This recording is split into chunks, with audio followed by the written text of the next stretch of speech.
आपको वेलकम करते हैं। आज मैं आप लोगों को एक टॉपिक पढ़ाने वाला हूँ, ब्रेक ऑफ स्ट्रक्चर। आप लोगों ने बहुत देखा होगा कि ब्रेक ऑफ स्ट्रक्चर क्या होता है, बीओएस क्या होता है। तो बेसिकली इसका मैं आज आपको कॉन्सेप्ट क्लियर करूँगा। ये हम लोग एसएमसी के अंदर यूज़ करते हैं। एसएमसी क्या होता है? Smart money concept. तो उसके अंदर ये एक कॉन्सेप्ट आता है बीओएस, ब्रेक ऑफ स्ट्रक्चर। तो इसके ऊपर हम बात करते हैं होता क्या है बेसिकली। अगर हम यहाँ पे मैं आपको एक पहले सिंपल सी एक डेफिनेशन बताऊं, तो ब्रेक ऑफ स्ट्रक्चर हम उससे कहते हैं कि जो हमारा स्ट्रक्चर चल रहा है मार्केट के अंदर वो ब्रेक हो जाए। सिंपली ब्रेक ऑफ स्ट्रक्चर के भाई मार्केट का एक रेजिस्टेंस लेवल है, वो ब्रेक होके मार्केट ऊपर चली गई तो स्ट्रक्चर इसका ब्रेक हो गया। ये सिंपल वर्ड्स में आपको बता रहा हूँ एक समझाने के लिए। तो वो हमारा कहलाता है ब्रेक ऑफ स्ट्रक्चर, जिसकी जो शॉर्ट फॉर्म होती है बीओएस कहती है। ठीक है, बीओएस कहलाती है इसकी शॉर्ट फॉर्म। अब ये बीओएस होता क्या है? ये जो हमारा स्ट्रक्चर होता है, सबसे पहले चीज़ ये वर्क कब करता है? ये स्ट्रक्चर वर्क करता है जब मार्केट अप ट्रेंड के अंदर चल रही हो। मार्केट रिट्रेसमेंट कब करेगी, कितना करेगी, इसमें ये इतना एक्यूरेट नहीं होता, लेकिन मार्केट के कंटिन्यूएशन ऑफ अप ट्रेंड को पकड़ने के लिए ये स्ट्रक्चर का यूज़ किया जाता है बेसिकली। ठीक है, मोस्टली इसका यूज़ यहाँ किया जाता है। अब इसकी डेफिनेशन पे आते हैं।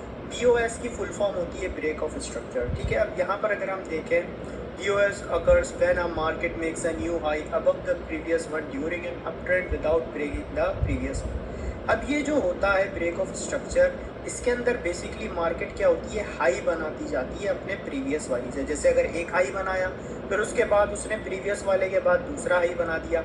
इस तरीके से मार्केट के अंदर ये जो अप ट्रेंड होता है ये कंटिन्यू रहता है without breaking a previous low, यानी पिछला वाला जो लो होता है उसको ब्रेक किए बगैर मार्केट हायर हाई बेसिकली यहाँ पे बनाती जाती है। तो इसका मतलब क्या होता है कि मार्केट अप ट्रेंड में है और जो बीओएस है वो इस वक्त यहाँ पे वर्क कर रहा है। अब ये इसको मैं आपको समझाने की कोशिश करता हूँ, फिर इसकी एग्जांपल्स पे भी आएंगे। अब इस डेफिनेशन को यहाँ पे फोकस करते हुए मैं एक जैसे आपको चार्ट बना के दिखाता हूँ। जैसे मार्केट चल रही है, ठीक है, मार्केट ने एक अपना टॉप बनाया, उसके बाद मार्केट यहाँ पे गिर गई। फिर उसके बाद मार्केट ने क्या किया, दोबारा यहाँ से पंप होना शुरू हुई और ये जो अपना हाई है इसको ब्रेक करके एक दूसरा हाई बना लिया। फिर उसके बाद मार्केट यहाँ से थोड़ा सा गिरना शुरू हुई, लेकिन जो इसका लो था, जैसे कि लास्ट लो यू है, ये इसका लास्ट लो है, ये ना ब्रेक हो, बस यहाँ पे आए, इसके नीचे ना जाए, सपोर्ट बना के और मार्केट यूँ दोबारा से ऊपर जाना स्टार्ट हो जाए। और जो इसका इसने यहाँ पे सेकेंड टॉप बनाया था इसको ये ब्रेक करके यहाँ पे अपना थर्ड टॉप बना दे। इस तरीके से जब मार्केट चलती है, हायर हाई बनाती जाती है और अपने प्रीवियस वाले लो को नहीं तोड़ती, तो वो हमारा ये जो हो रहा है ये ब्रेक ऑफ स्ट्रक्चर हो रहा है। ठीक है, अब यहाँ पर अगर मैं देखूँ, जैसे इस एरिया के अंदर यहाँ पे आप थोड़ा गौर करें, फर्स्ट ये रेजिस्टेंस ये रेजिस्टेंस बनी, प्राइस गिरा, सेकंड टाइम इसने इसे ब्रेक कर दिया और ये स्ट्रक्चर हो गया इसका ब्रेक, तो इसे हम कहते हैं बीओएस। अब यहाँ पे आप देखें रेजिस्टेंस इसकी ब्रेक हो गई और मार्केट ने अपना यहाँ पे एक सेकंड टॉप बना लिया। फिर उसके बाद मार्केट गिरी और उसके बाद मार्केट ने अपना ये सेकंड वाला जो एरिया है इसको ब्रेक कर दिया। ठीक है, सेकंड वाली रेजिस्टेंस को ब्रेक कर दिया तो इसका सेकंड स्ट्रक्चर यहाँ पे ब्रेक हो गया। तो बेसिकली यहाँ पे क्या हो गया, ये हमारा ब्रेक ऑफ स्ट्रक्चर हो गया।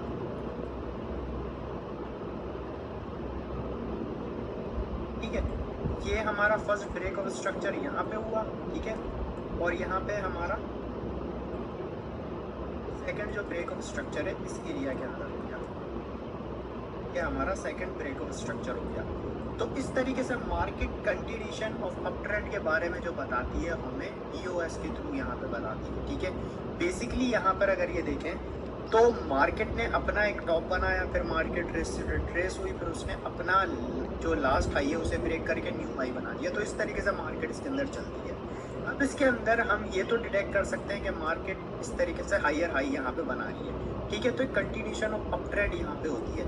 तो इसी तरीके से इसका डाउन ट्रेंड कब स्टार्ट होता है, उसमें ब्रेक ऑफ स्ट्रक्चर कब आता है। तो यहाँ पर अगर मैं देखूँ, जैसे मार्केट यहाँ से एक रिट्रेस लिया, ठीक है, अब यहाँ से मार्केट ने रिकवरी नहीं की, थोड़ी सी रिकवरी की, लेकिन लास्ट वाला जो उसका हाई था उसको ब्रेक नहीं किया और अपनी ये सपोर्ट ब्रेक करके नीचे आ गई। तो जब यहाँ पे मार्केट सपोर्ट ब्रेक करेगी तो इसका break of structure down side start हो जाएगा। इसी तरीके से मार्केट यहाँ गिरेगी, फिर थोड़ी सी पंप किया, फिर उसके बाद जब इसने अपनी सपोर्ट ब्रेक कर दी तो अब हमारा ये ब्रेक ऑफ स्ट्रक्चर बन गया, ठीक है। जब ये डाउन ट्रेंड में बन रहा है तो इस तरीके से यहाँ पे बनेगा। अब अगर मैं इसको यहाँ पे आपको बताऊँ तो ये आप देखें इस तरीके से यहाँ पे ये वर्क करेगा।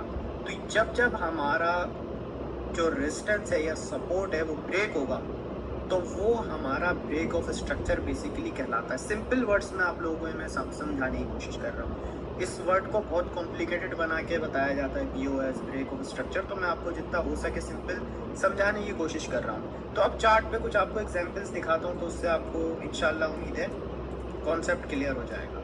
इतना कोई ये मुश्किल नहीं होता, बिल्कुल सिंपल चीज़ है ये, ठीक है। अब यहाँ पर हम बात करते हैं, जैसे मैं वीकली टाइम फ्रेम पे अगर मैं यहाँ पे देखूँ तो बिटकॉइन का यहाँ पे चार्ट ओपन करते हैं, ठीक है। वीकली टाइम फ्रेम में देखते हैं।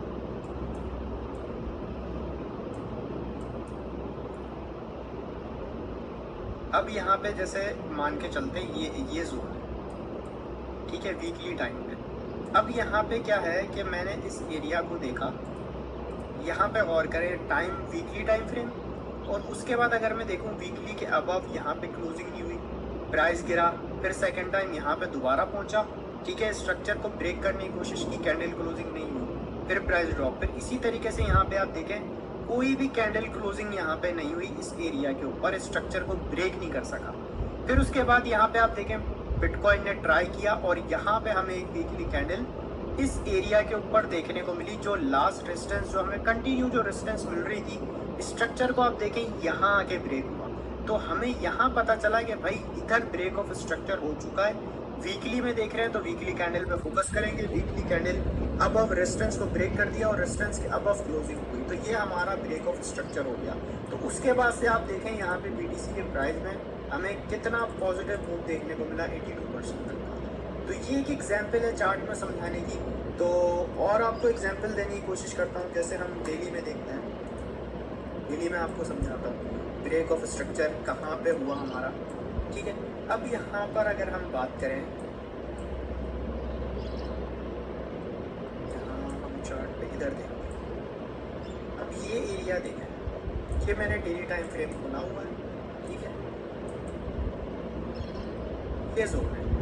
अब अगर मैं यहाँ पे देखता हूँ कि लास्ट टाइम प्राइस इस एरिया से गिरा, ठीक है, इस जोन से गिरना शुरू हुआ था और यहाँ पे स्ट्रक्चर ब्रेक नहीं कर सका। तो अब मुझे कंफर्मेशन कैसे मिलेगी कि भाई मार्केट डेली टाइम फ्रेम में ऊपर जा सकती है। अब अगर मैं यहाँ पे देखूँ इस एरिया में मुझे कैंडल की क्लोजिंग देखने को मिली, इस जोन पे कैंडल क्लोजिंग हुई, प्राइस स्टेबल हुआ, स्ट्रक्चर ब्रेक हुआ, और आप बिटकॉइन का प्राइस आप देखें फिर कितना हमें तेज़ी से यहाँ पे ऊपर जाता हुआ देखने को मिला, यहाँ पे न्यू ऑल टाइम हाई बन गया। और अगर आप यहाँ पे देखेंगे एक कंफर्मेशन और भी मिलेगी कि अगर यहाँ पे ये रेजिस्टेंस मैं मार्क करता हूँ तो इस एरिया पे आप देखें लास्ट इस रेजिस्टेंस को देखें यहाँ से, और यहाँ से आप देखें जैसे ही स्ट्रक्चर ब्रेक हुआ इस रेजिस्टेंस से, तो आप देखें कितना यहाँ पे बिटकॉइन के प्राइस में हमें पॉजिटिव देखने को मिला। अब यहाँ पर अगर हम देखें थोड़ा डाउन ट्रेंड के अंदर में एग्जाम्पल देने की कोशिश करता हूँ। अब यहाँ पर अगर हम देखें बिटकॉइन का इस जोन पे, ऐसी आपको ढेरों मिसालें मिलेंगी, ठीक है। ऐसा नहीं कि जो मैं आपको पार्ट्स दिखा रहा हूँ इन्हीं में आपने फोकस करना है कि ब्रेक ऑफ स्ट्रक्चर यही हो रहा है। आप छोटे टाइम फ्रेम में जाते जाएंगे तो आपको मजीद पता चलता जाएगा कि स्ट्रक्चर कहाँ से ब्रेक हो रहा है, फिर आपको पता चल जाएगा कि हाँ यहाँ से प्राइस गिर सकता है, यहाँ से ऊपर जा सकता है। मैं आपको कॉन्सेप्ट समझा रहा हूँ, और जब आप इस पर प्रैक्टिस करेंगे तो आपको इसमें मजीद चीज़ें क्लियर होंगी। अब यहाँ पे जैसे ये एक एरिया है, ठीक है, ये एक जोन है। अब यहाँ पे अगर हम देखें ये सपोर्ट बनी, ये सपोर्ट बनी, और यहाँ से अगर मैं देखूँ प्राइस ने इस एरिया से रेजिस्टेंस किया, प्राइस तो यहाँ से गिर रहा है। मुझे कंफर्मेशन कब होगी कि ब्रेक ऑफ स्ट्रक्चर कब हुआ है, तब मैंने देखा है लास्ट हमारी सपोर्ट है, ये सपोर्ट है जहाँ पे इसे मिल रही थी। अब अगर मैं यहाँ पे डेली में देखूँ तो इसके नीचे कैंडल क्लोजिंग हो गई, प्राइस स्टेबल हो गया, और उसके बाद अगर मैं देखूँ तो प्राइस आपको यहाँ पे देखें कंटिन्यू इधर गिरता हुआ दिखाई दिया, ठीक है। अब यहाँ पर अगर मैं आपको अब यहाँ पे दिखाता हूँ एक अप ट्रेंड में। अब यहाँ पे देखें BTC का प्राइस गिरेगा, ठीक है, यहाँ पे आके एक लो बन गया, ठीक है, लेकिन हमें नहीं पता चल रहा कि मार्केट का स्ट्रक्चर ब्रेक कहाँ से होगा। अब जब स्ट्रक्चर ब्रेक होता है ना, वो होता है कि इम्पोर्टेंट, अगर आप डिटेक्ट कर लेंगे भाई स्ट्रक्चर ब्रेक कहाँ से हो रहा है मार्केट का। तो अगर मैं यहाँ पे देखूँ ये एक एरिया है, यहाँ पे आप देखें डेली में यहाँ से प्राइस गिरा। अब मुझे कहाँ पता चला कि भाई ब्रेक ऑफ स्ट्रक्चर हमारा किधर हो रहा है, तो आप डेली में इस कैंडल को देखिए। यहाँ पे इसी कैंडल में मुझे कंफर्मेशन हो गई कि भाई यहाँ मेरा ब्रेक ऑफ स्ट्रक्चर अच्छे हाई वॉल्यूम से हो गया। तो उसके बाद से अगर हम यहाँ पे देखें तो यहाँ पे प्राइस ने सपोर्ट भी बनाई, और अगर हम यहाँ से भी इस मूव को कैच करें तो 11% का मूव देखने को मिला। और लास्ट टाइम जब ये स्ट्रक्चर ब्रेक हुआ तो हमें इस एरिया में सपोर्ट भी मिली, और उसके बाद बिटकॉइन दोबारा यहाँ से एक अच्छा मूव लेता है, यहाँ पे परफॉर्म करता दिखाई दिया। अब यहाँ पर अगर मैं इसे और जूम आउट करता हूँ एग्जाम्पल के लिए, कि यहाँ पे मुझे एक पता चल रहा है कि इस एरिया का अगर ये एरिया ब्रेक होता है, इधर का इस ब्रेक ऑफ स्ट्रक्चर होता है 31,800 का, तो मार्केट यहाँ से ऊपर जा सकती है। सिंपल कॉन्सेप्ट है बिल्कुल। अब आप यहाँ पे देखें कि ये रेजिस्टेंस एरिया, ठीक है, उसके बाद मैंने देखा कि ये एरिया बहुत हाई वॉल्यूम से मुझे ब्रेक होता दिखाई दे रहा है। जैसे यहाँ पे मैं जूम आउट करता हूँ, ये देखें आप इस कैंडल को देखें, सेम रेजिस्टेंस है, और यहाँ पे भी रेजिस्टेंस, यहाँ रेजिस्टेंस, लेकिन यहाँ पे इसने स्ट्रक्चर को ब्रेक कर दिया। लास्ट टाइम देखें ना इस रेजिस्टेंस के ऊपर क्लोजिंग हुई, ना इस रेजिस्टेंस के ऊपर क्लोजिंग हुई, लेकिन इधर यहाँ पे ब्रेक ऑफ स्ट्रक्चर हो गया हमारा कैंडल क्लोजिंग प्राइस स्टेप। तो आप ये देखें फिर कितना एक पॉजिटिव बीटीसी के प्राइस में यहाँ पे मूव देखने को मिला 32% तक का। उसके बाद अगर हम यहाँ पे चलते चले जाएंगे तो हमें यहाँ पे ढेरों एग्जाम्पल मिलेंगे। इसके अंदर आप जितनी आप डिटेल में देखेंगे उतनी आपको यहाँ पे चीज़ें पता चलेंगी। अब अगर हम यहाँ पे देखें, जैसे बिल्कुल ही बिटकॉइन का चार्ट है, इसके अंदर डिफरेंट पैटर्न्स भी होते हैं, लेकिन अगर हम यहाँ पे ब्रेक ऑफ स्ट्रक्चर को देखना चाहें कि यहाँ पे स्ट्रक्चर ब्रेक कहाँ से हो रहा है, तो इस एरिया में अगर मैं देखूँ ये जोन है, ये डेली टाइम फ्रेम में मैं आपको एग्जांपल दे रहा हूँ। जैसे ये एक मेरे पास एरिया बन रहा है, अब यहाँ पे बिटकॉइन एक अप ट्रेंड में ट्रेड हो रहा है, ठीक है। अब मैंने देखा कि बिटकॉइन ने काफ़ी अपना एक हाई बना लिया, यहाँ पे कोई 72,000 के अराउंड यहाँ ट्रेड हो रहा है। तो यहाँ पे आप देखें, यहाँ पे प्राइस को कितनी अच्छी सपोर्ट मिल रही थी। अगर मैं यहाँ पे टाइम भी कैलकुलेट करूँ तो मुझे एक आइडिया हो गया कि यार 24 डेज से इस एरिया में एक अच्छी सपोर्ट मिल रही है। लेकिन जहाँ यहाँ पे आप देखें कैंडल क्लोजिंग हुई इस एरिया के नीचे, यहाँ पे रिटेस्ट भी किया, रिटेस्ट करके रेजिस्टेंस ब्रेक नहीं कर सका, लेकिन यहाँ हमारा डाउनसाइड ब्रेक ऑफ स्ट्रक्चर हो गया। तो आप यह देखें बिटकॉइन के प्राइस में कितना हमें फिर फास्ट एक सेल प्रेशर देखने को मिला। अब इसी तरीके से यहाँ पे ब्रेक ऑफ स्ट्रक्चर कब होगा, अगर बीटीसी ये 66,800 के एरिया को ब्रेक करता है, ठीक है, ब्रेक करके ऊपर जाता है, तो यहाँ हमारा ब्रेक ऑफ स्ट्रक्चर हो जाएगा।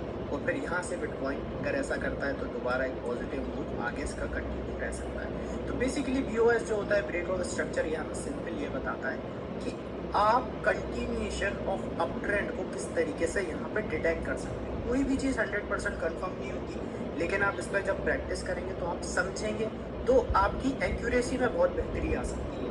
तो डिपेंड करता है, आप इस पर प्रैक्टिस करें, आप चार्ट्स के ऊपर देखें, तो इंशाल्लाह आपको जब जितनी आप इस पर प्रैक्टिस करेंगे तो इंशाल्लाह आपको फ़ायदा होगा। तो मैं उम्मीद करता हूँ आज का लेक्चर आपको बहुत अच्छा लगा होगा। मिलते हैं आप लोगों से अगले लेक्चर में, जब तक अपना ख्याल रखें, टेक केयर, अल्लाह हाफ़िज़।